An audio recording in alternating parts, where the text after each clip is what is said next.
Hey guys, welcome back to Rewind Stop Fast Forward. I'm Jordan. And I'm Nick.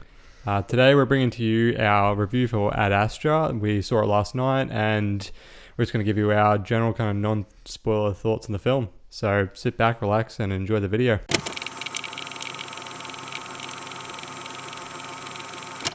Alright, so we're just going to jump straight into our review for Ad Astra then. Do you want to start us off, Nick? Or I can if you want. Yeah, sure. Go ahead. I thoroughly enjoyed it, to be honest. I don't actually know how long it went for, but I think it was like 2 hours long. felt the pretty film, pretty honest, yeah. breezy. It's within the realm of sci-fi that I personally like, which is a little bit more kind of observational. It's not super like fiction-y. I prefer more of like that realism in my science fiction. So for me, it ticked a lot of the boxes that I liked. So Slash as a film, it is also a very slow moving film. Like it's a very it's a slow in terms burn. of the story, it's And the pacing, it's not quick. Yeah. No.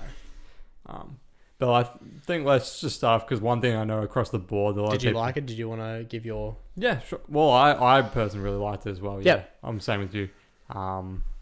Yeah, thoroughly enjoyed it. But yeah, I want to start off with kind of the one thing that a lot of people are kind of universally saying about the film, which is that it is very like visually like well done. I'd say visually interesting. I think whether or not you believe it's well done is a matter of opinion. I don't know. Like, there's some things that I didn't really like about it. I thought, like, a lot of the effects in terms of, like, the reflectiveness was really nice, especially on the visors. I remember a few moments in time where I was like, these, like, flares and reflections are insane. Yeah. That being said, it's very stylized camera work, which I'm not super on board with. I don't love Which it. stuff are you kind of remember? A lot of like the super close up, a little bit shaky cam, and like just like too intimate, like in terms of like setting scenes and like showing action. Okay. It's all very, very close and a little bit like more intimate than I'm used to though seeing. it is trying to give you that claustrophobic sense of and feeling, because that's what a lot of it, because it is, I would say this film is very much a character study, and a lot of the times when it as a character study, it's reflecting Roy as a character, and a lot of the times he's in these spaces and he's supposed to feel very claustrophobic. There are moments where I definitely think like, yes, it works, but I'm saying across the board, like I'm not on board with it being used as often as it was probably. Yeah, that's fair enough. Like, I got a little bit like, oh, I wish it would just kind of like settle down and set a scene for me a little bit. Okay. Like, I know it's almost like showing you like only like a fraction of what is being seen by the character on screen. Are you talking about it specifically? Because there's obviously a point in the film when Roy McBride, played by Brad Pitt, goes to the moon, and he cuts through going through the station itself. And you can see that very briefly. I'm referring more to the time spent on like the ships, on the shuttles and stuff. Specifically, when they're on that Netherlands ship. Yeah, I was like, I really wish that, like, I think it was a good opportunity, for example, for them to show the difference between like an American ship, which we've seen them be on, and maybe like a Dutch ship or something like that, and show like some subtle differences, but like the camera was so like close and intimate that you barely got to see like kind of the setting. And the settings actually makes me wonder as well what you thought, because obviously, as we pointed out, it's a very slow moving film, which it's very much a character study, but there are moments of action to break that up here and there, like feeding from that visual into the action itself. What did you think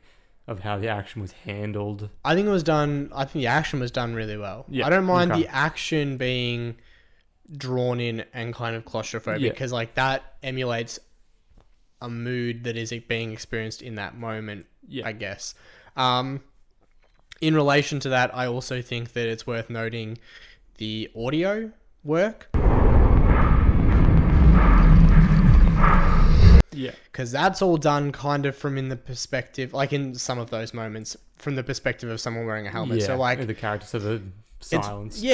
So like obviously when he's like in space, very little or no sound at all. Like when he's on the surface of the moon, all you're really hearing is like what's he's hearing inside of his helmet, which I think is really well done. Yeah. That does a better job for me of emulating claustrophobia than maybe the camera work was. Fair enough. That being said, it's obviously a very pretty film, and they've done a good job of creating a tangible world. Yeah. And that's something I want to give like real big props to. Is the tangibility of that world. Like it definitely gives us a world that is like like if you look so far into the future, it's like a possibility of what our future could look like. I think that it's a very realistic look at what the next 50 to 100 years look like for us. Yeah. Yeah, especially like little like subtle things like what will happen in terms of like the turf war that happens between countries in the world currently. What happens when we start to elements that are touched on very briefly in the film, though, I would say, like they're not particularly like large moments. No, but like just in terms of like showing like the privatization of space, and an extension of that is like advertising in space and commercialization. I think like it does enough to show like the kind of commercial element. It does do it in a very like subdued sort of subtle way. Like it doesn't beat you over the head with it. It shows you, not tells you. Like it's very, very, very. But what I'm saying is there are definitely moments where it does it's show secondary. that, but it's like glimpses almost. Like it'll just kind of be in the background, and I like that about it. That's world building. Like, exactly. And that's why I'm mentioning it. Yeah, for sure. Because like you said, it is a character study, and I think that's, obviously the key elements of the film are around character. I actually think as well, when you're looking at it as a character study, I like how the world itself also reflects kind of where Roy is at, like in terms of his personality, because he is a person that's very emotionally kind of cut off, and I think space reflects that really well, and the setting itself reflects that really well, and I like how that they integrated those two elements together. Well, obviously, to thrive in that kind of environment, you need to be a certain kind of person. I think that's also the message that they're trying to send. I think that can be a detriment though to the film in the sense because Roy as a character is not someone that you can easily attach yourself to. And he's very disengaged. Yeah. And I do wonder if some people may find that, as I said, sort of a negative of the film. Yeah, because you can't really get on board as is with the character. I can see that, but his character does develop, and I think he grows for sure more vulnerable as the film goes on, and I think that there's moments where you can really empathize with him. Obviously like at the heart of the story as well, it's obviously kind of a story between a father and a son, and I don't really want to touch too much on the story itself because I think it's something it's good to go in very blind.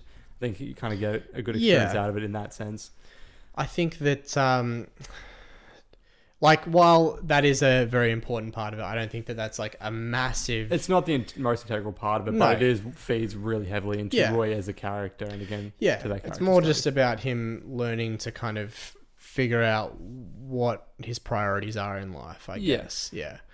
Actually, when you said, obviously, as the movie goes on, you kind of start to explore Roy more as a character, and he starts to kind of more emotionally engage with you as the film goes on. Yeah. And I like how that kind of, again, feeds into... as he kind of goes more towards potentially finding an answer to about his father in the film, because obviously like his father was on a deep space mission, and he's like obviously there's a lot of mystery around his crew and what's going on there. And as he kind of gets closer to find that answer, that's where you start to really get that more emotional, like he starts to kind of unravel a little bit more, and I like that slow kind of build to that. And I mean, at the end of the day, that wasn't the draw of the film to me. Yeah. Like, I mean, honestly, take it or leave it. Like, while it was entertaining enough, that's not the reason why I enjoyed it as much as I did. Yeah, that's I more went into it enjoying like just like the subtle little bits and pieces. I like seeing someone's interpretation of where we're going to be at in 50 years. For sure. And there are some elements that I really, really liked. Like the whole like psychoanalysis testing for all astronauts. It seemed like... it's almost like a fake sense of like caring on the part of like, the American government and everything, where it's like, we've got to make sure that you're like, psychologically okay enough to travel into space, but it's done in such a way that like, they don't really care. Like they're literally just doing it to show like to the public that they care, but they don't actually care. I think that's done well. And for context as well, obviously, whilst he's going on the mission, because of how much further because the further you go into space, and because of like our technology has only advanced so far, there's obviously a lot of places in which people can kind of start to lose their kind of sense of being in a way. Like, like psychology starts to kind of go off track. Yeah. And they have to constantly do these psychological tests in order to ensure that their well-being is still intact, basically. Yes. And then like the methods of treating those in the eyes of the government is like, oh, we'll sit you down in a room for a couple of hours to relax, and on like the walls of the room we're going to show pictures of flowers and birds and stuff to try and like calm you down. It's like you can kind of see how the thought is there, but it's really just like a half-assed attempt to improve someone's emotional well-being more than actually caring. And I think that that's a really interesting commentary on what will happen eventually, where it'll be like the push for exploration outweighs maybe caring about the emotional well-being of the people who are out there pushing, you know, the science beyond what we know. So that's what interested me. Yeah, for sure. So when you look at this film kind of based on like, after watching it and then looking at how they've had to market it based on sort of the trailers and everything like that, you can kind of understand how it's a very difficult film to sort of market to people, because I've seen in the trailers there's a lot of shots of kind of the action sequences, but in the film, because it's a character study, and the action sequences are really there to break up those kind of the very somber moments of the film. Well, like I said, it's emphasizing realism over kind of that stylistic, for sure, you know, sci-fi that you're used to seeing in movies like Alien and whatnot. This is more in the vein of like a Gravity / 2001 A Space Odyssey. I don't mean they're the same kind of film, but I just mean like the same kind of science fiction, where it's like, I would call it hard sci-fi, where it's like we're trying to be as realistic and as practical as possible in this film. As someone who enjoys that kind of sci-fi, I can 100% buy into it and get on board with it.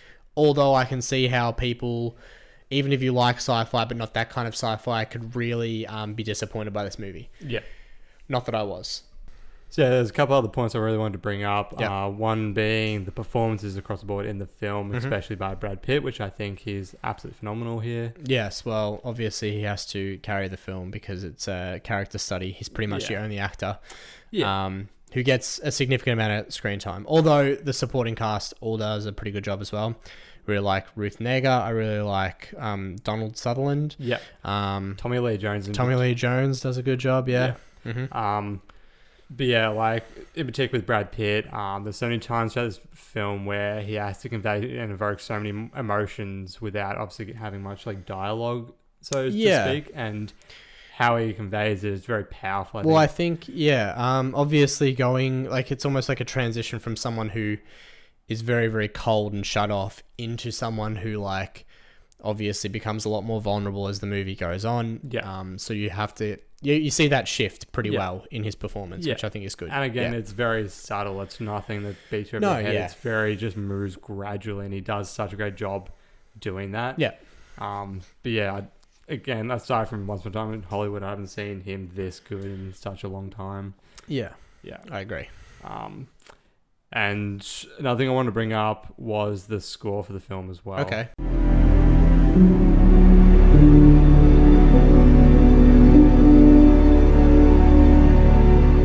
I noticed actually it was at the end, in the end credits, it was by Max Richter. Okay. We discussed last week with our sci-fi talk, and he did that piece of music from Arrival. Oh, okay, gotcha. I actually don't really remember the score from. There was a lot of moments I remember being very silent, like because I was eating popcorn in the movie theater, and I was like, "Oh God!" Usually you can't hear me eat, but So obviously, the use of negative sound as well, the kind of like the lack of sound works well in this movie. But obviously, I'm talking about like the no, I know you're talking about the score specifically, but I mean like there are obviously moments in the film where they've opted to not include anything at all and just have that like tension. They find that balance really well. Yeah. Like there's but the score in particular, whereas like a lot of those, like even at the beginning of the movie, I was just saying I didn't really notice the score so much. I noticed that lack of sound. But what I'm saying is the actual score, like the kind of emotional sort of beats in with that, like how that helps kind of the visuals. I think both pair together really well. And I think like to me the score is nothing like over the top. It's actually a very subdued, and again I'm going to use the word again, subtle. It's that's everything, like that's what this film does so well, is everything is just very like there, but it's not like just hitting you over the head almost. and I love that about the movie. Mm-hmm. So yeah, that's kind of, I think, most of my points that I wanted to bring up. Yeah. Is there anything else you wanted to sort of say about the film, or? Nothing specific I wanted to say, but just obviously wrapping up, I would say that I wouldn't recommend this movie for anybody and everybody. I think you need to be a very specific kind of science fiction fan. Yeah. Because I don't think, like, if you're a fan of, like, aliens or sci-fi films in that vein, I still don't even know if this is going to be the kind of movie for you, because it's not really science fiction in the way that maybe I was expecting going into the movie. And I think I think it's just as much a drama in a sense. Yeah, very much so. As it is a sci-fi film. So you got to go into it with that mindset as well. And heavy, emotionally, resonant characters. I think that's the key of this movie. For sure. So, yeah. If that sounds like it's your thing, then 100% go see it. It's going to be worth your time. It is a good film. Yeah. But I think it's a film that could be something that is looked at over time and will kind of be appreciated more over time. Well, I hope so. I think it'll be a film that really does just get forgotten. Yeah, I think for a time, but I think it will be something that gets picked up again later in life. Well, time will tell, I guess. Yeah. We'll see. So what are your final thoughts? I really enjoyed the film, and I didn't honestly know what to expect when walking in to see this film, and what I got I really enjoyed, but I am willing to kind of give anything and everything a go in a sense. Yep. And I found the film to be kind of emotionally really resonant, and I think it was fairly powerful. Visual imagery is really solid here, and I think its subtle kind of world building and subtle characters and everything that's subtly done about the film works really well here. Yep. So yeah, I mean, I'm with you in the same sense that I would like to recommend it, but again, only to very specific people that if you like the sound of it, then, for sure go watch it. Definitely agree. Yeah. Yeah. Beautiful. Cool. Well, that's our review for Ad Astra. If you like the video, feel free to like and subscribe. Yep. We're still kind of working on what we're going to be doing next week. I know we've got a few movies coming up. Maleficent, the new Joker film with Joaquin Phoenix, and Gemini Man. But those are the 3 weeks following next week. So, we'll surprise you with whatever next week. All right. Thank you. Thanks very much, guys.